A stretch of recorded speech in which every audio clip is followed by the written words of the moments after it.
உலக ஒருமைப்பாட்டு உறவினரே அனைவருக்கும் வணக்கம்.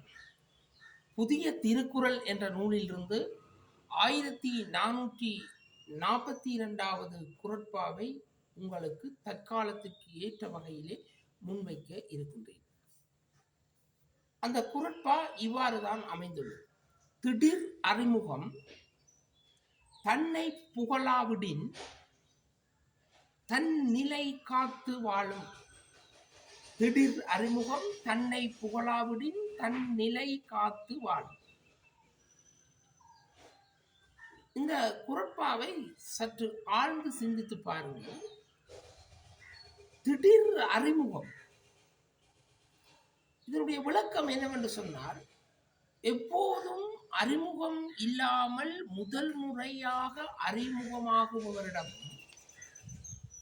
அல்லது குறுகிய காலமாகிய 6 மாத காலத்துக்குள் அறிமுகமாகுபவரிடம் அல்லது 1, 2, 3 தடவை அறிமுகமாகி நீண்ட காலத்தின் பின்னர் அறிமுகமாகுபவரிடம் ஒருவன் சுயபுராணம்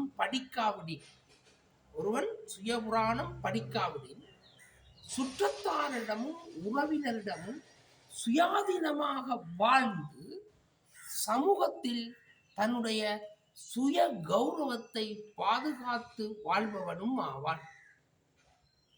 பாருங்கள், எவ்வளவு ஒரு கருத்து உள்ளடக்கப்பட்டிருக்கின்றது. பாருங்கள், திடீர் அறிமுகம் தன்னை புகழாவிடின். திடீர் அறிமுகம் தன்னை புகழாவிடின் தன்னிலை காத்து வாழும். திடீர் அறிமுகம் தன்னை புகழாவிடின் தன்னிலை காத்து வாழும்.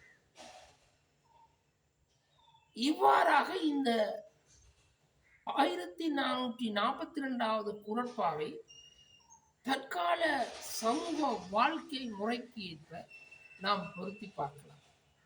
இங்கே இந்த பொருளிலே வருகின்ற 3 சொற்பதங்களை நீங்கள் சிந்தித்து பார்க்க வேண்டும். 1 சுயபுராணம், 2 சுயாதீனம், 3 சுய கௌரவம். இந்த 3ஐயும் சிந்தித்து பாருங்கள். இன்று கல்வியாக இருக்கட்டும், மருத்துவமாக இருக்கட்டும், அரசியலாக இருக்கட்டும், சுய புராணம் என்பது மேலோங்கி இருக்கின்றது. அதாவது சுய புராணம் என்ற வகையிலே தன்னை தானே புகழ்ந்து கொண்டு தங்களை அடையாளப்படுத்துவதாகவே இருக்கின்றார்கள். சமூக மாற்றத்தை நோக்கியோ அல்லது சமூகத்தில் ஏதாவது புரட்சியை உண்டு பண்ணுகின்றோம் என்ற வகையிலே தங்களை முதன்மைப்படுத்துகின்றார்கள் இருப்பார்கள். அடுத்து சுயாதீனம். ஏதாவது ஒரு சுயாதீனமாக தங்களுடைய முயற்சியிலே ஒரு வெற்றியை அடைந்திருப்பவர்கள் மிகவும் சொற்பமானவர்கள். இன்றைய நிலையில் நீங்கள் அதை எடுத்து பாருங்கள். அடுத்து சுய கௌரவம். சுய கௌரவம் என்பது இல்லாமல் பாருங்கள், எல்லாத்துக்கும் எல்லோரையும், அதாவது வீதியால் செல்லுகின்ற ஒரு பிச்சைக்காரனையும் உயர் பதவியில் இருக்கின்ற ஒருவரையும் நாங்கள் ஒப்பிட்டு பார்க்கின்ற போது மனிதர் என்ற ரீதியிலே இருவரும் சமன். ஆனால் இவர்கள் மேலும் கீழும் இருப்பதற்குரிய காரணம் தங்களுடைய உள்ளார்ந்த ஒரு மாயை. இந்த மாய அடிப்படையிலே சுய கௌரவத்தை நாங்கள் பாதுகாக்க வேண்டும். ஒவ்வொரு மனிதனும் செய்கின்ற தொழில் ஏதோ ஒரு வகையிலே அவனுக்கு முதன்மையானது. அதை நாங்கள் மதிப்பளிக்க வேண்டும். மக்களுக்கு தொண்டு செய்கின்றோம் என்று வருகின்றவர்கள் அங்கே வியாபார நோக்கி செய்யக்கூடாது. இன்றைய காலகட்ட சூழலே அரசியலை நீங்கள் எடுத்து பார்த்தால் மக்களுக்கு தொண்டு செய்கின்றோம் என்று வருகின்றவர்கள் 100க்கு 90% வியாபார நோக்கத்தை கொண்டவர்கள். இதெல்லாம் தவிர்க்க வேண்டும்.